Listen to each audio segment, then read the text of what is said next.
Hello everyone, and welcome back to our channel, your trusted source for South Africa's most gripping political sagas, scandals, and power plays. If you haven't already, make sure you like, subscribe, and drop a comment below with your thoughts, because today's story is wild. Yes, folks, just when you thought you'd heard it all, Jacob Zuma, the master of political reinvention and controversy magnate-in-chief, has inserted himself right into the middle of a bizarre legal and financial tug-of-war between the ANC and Ezulweni Investments, a marketing firm that once helped brand the ruling party, and is now demanding millions. But here's the twist: Zuma isn't fuming or fighting. He's offering to mediate. That's right, mediate. The same Jacob Zuma who left the ANC with enough internal divisions to keep a therapist busy for a decade now wants to help resolve one of its most chaotic PR and financial disasters. Let's unpack this in full, because it's not just about unpaid invoices, it's about the ANC's integrity, its finances, its elections, and what Zuma might really be up to behind the scenes. So, what exactly is this feud about? To understand the drama, let's rewind. Around the time of the 2019 general elections, the ANC entered into an agreement with Ezulweni Investments, a marketing and branding firm. Ezulweni claims they rendered services worth R102 million, yes, you heard right, a whopping 102 million rand. Think branding, advertising, logistics, the usual bells and whistles for a high-stakes election campaign. But here's where the wheels come off. Ezulweni says they were ghosted. According to the company, the ANC pocketed the services, ran their campaign, and then suddenly developed amnesia when it came time to pay. The ANC, on the other hand, has disputed the claim, saying there was no signed contract, and that any payments made or expected were never formally agreed upon.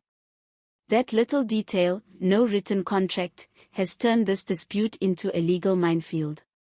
Ezulweni dragged the ANC to court, demanding their money. And the court ruled in their favor. The ANC was ordered to cough up over R100 million.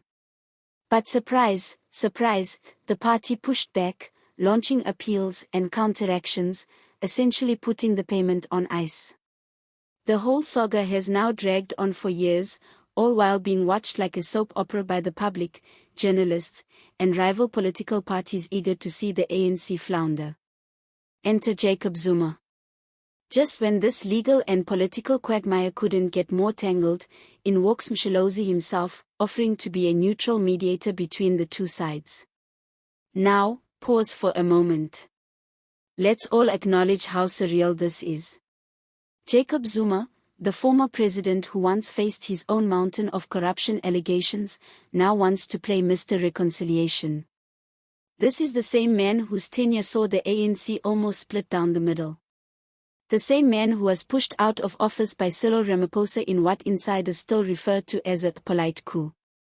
And yet, here he is, presenting himself as a wise elder ready to help smooth things over.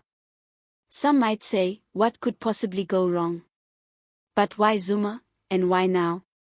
Zuma's offer raises eyebrows for a few reasons.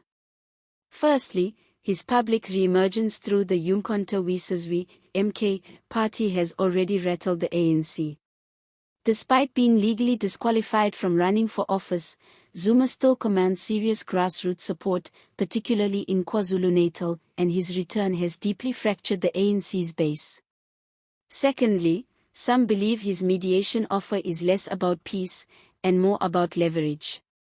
If Zuma positions himself as the broker between the ANC and Ezulweni, he can potentially regain some moral authority and rehabilitate his public image. Build strategic goodwill with business players and party insiders.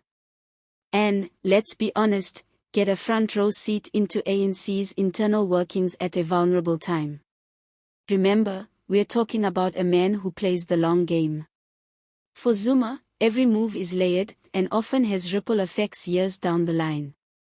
How does this affect the ANC? This isn't just about a bill the ANC doesn't want to pay. It's a credibility crisis. You can campaign on promises of good governance while allegedly stiffing your own service providers. It's like preaching against corruption with your fingers stuck in the till. If the Ezulweni matter continues to dominate headlines, it chips away at the ANC's already shaky reputation. It also reveals how financially stretched the party is, struggling to pay staff salaries, pension contributions, and even utility bills at Luthuli House. With local elections on the horizon in 2026, the last thing the ANC needs is to look both broke and litigious. And now, with Zuma jumping into the mix, it's unclear whether his involvement helps calm the waters, or just adds another layer of tension to an already combustible situation. Could Zuma actually succeed as a mediator? Well, that's the million-rand question. While Zuma may not be everyone's first choice for neutral peacemaker, he does bring something to the table, an intimate understanding of ANC structures, deep relationships with party veterans and newer factions, and, believe it or not, a talent for political persuasion. But there's a catch. His involvement could spook Ramaphosa's camp and hardliners within the ANC who see him as a destabilizing force.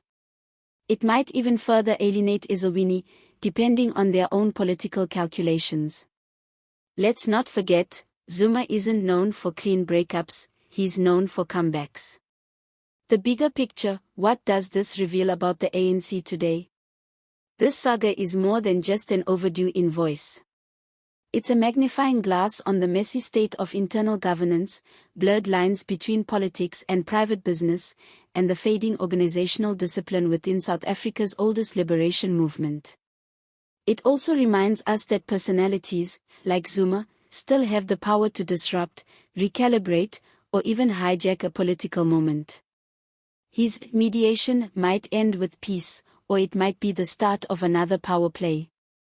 And you have to ask, if the ANC can't resolve a fight with one of its own contractors, how can it convince voters it's fit to govern a country of 60 million people?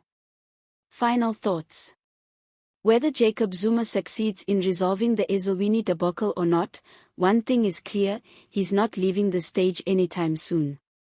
And as long as he remains active in the political arena, as a party leader, kingmaker, or now self-appointed mediator, he'll continue to shape the story of the ANC in ways that both fascinate and frustrate.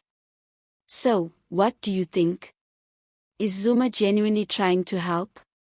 Or is this just another strategic chess move to get back at the ANC leadership that cast him aside? Let us know in the comments. Don't forget to like, subscribe, and share this video if you enjoyed the breakdown. Thanks for watching, and as always, stay sharp, stay informed, and see you next time.